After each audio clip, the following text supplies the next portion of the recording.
পাশ্চাত্যের ভেনিস খ্যাত বরিশালের ভ্রমণ ও দর্শনীয় স্থানগুলোর মধ্যে দুর্গাসাগর অন্যতম। শহরের কোলাহল থেকে দূরে নীরব নিস্তব্ধ ছায়া সুনিবিড় প্রকৃতির মাঝে অনন্য এক প্রাকৃতিক সৌন্দর্যের আধার এই দুর্গাসাগরের অপরূপ মনোরম পরিবেশ। ইতিহাস থেকে জানা যায় 1780 খ্রিস্টাব্দে চন্দ্রাদ্বীপ পরগনার তৎকালীন রাজা শিবনারায়ণ এলাকাবাসীর পানির সংকট নিরসনে বরিশালের মাধব পাশা এই সর্ববৃহৎ দিঘিটি খনন করেন।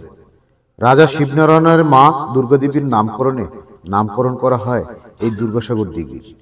প্রকৃতির এই শান্ত স্নিগ্ধ সবুজে ঘেরা মনোরম পরিবেশে মানুষ আসে ভ্রমণ বিলাস ও বিনোদন পেতে। কেউ আসে পরিজনদের নিয়ে।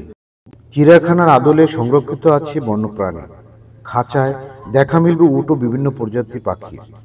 আরো দেখা মিলবে বনের চিত্রা হরিণের পাশে খোলা জায়গায় দাঁড়িয়ে আছে রয়্যাল বেঙ্গল টাইগার। যদিও বাকি আসল না, রেপ্লিকা হিসেবে বসানো হয়েছে। হরিণের সাথে গভীর মিতালি করা যাবে অনায়াসে।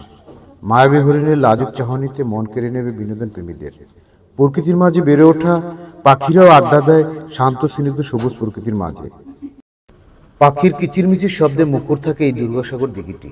দুর্গাসাগরের চারদিকে সানমাদানো ঘাট, সবুজ অরণ্য আর দিঘির মাঝখানে 60% ভূমির উপরে উঁচু টিলা রয়েছে, যা প্রকৃতিকে আরো মনোরম ও আকর্ষণীয় করে তুলেছে। বাচ্চাদের খেলাধুলা ও বিনোদনের জন্য রয়েছে বিভিন্ন খেলনা ও রাইড। শান্তির প্রতি কবুতরের জন্য রয়েছে অনেক বাসাবাড়ি।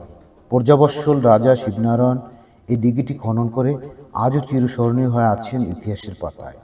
শীতকালে অতিথি পাখির কলকাকলিতে মুখরিত থাকে এই দুর্গাসাগর দিঘিটি। দিঘির জলে শীতকালে পরিযায়ী পাখিদের আনাগোনা বেড়ে যায়। বরিশালের দর্শনীয় স্থানগুলোর মধ্যে এই দুর্গাসাগর স্থানটি অন্যতম।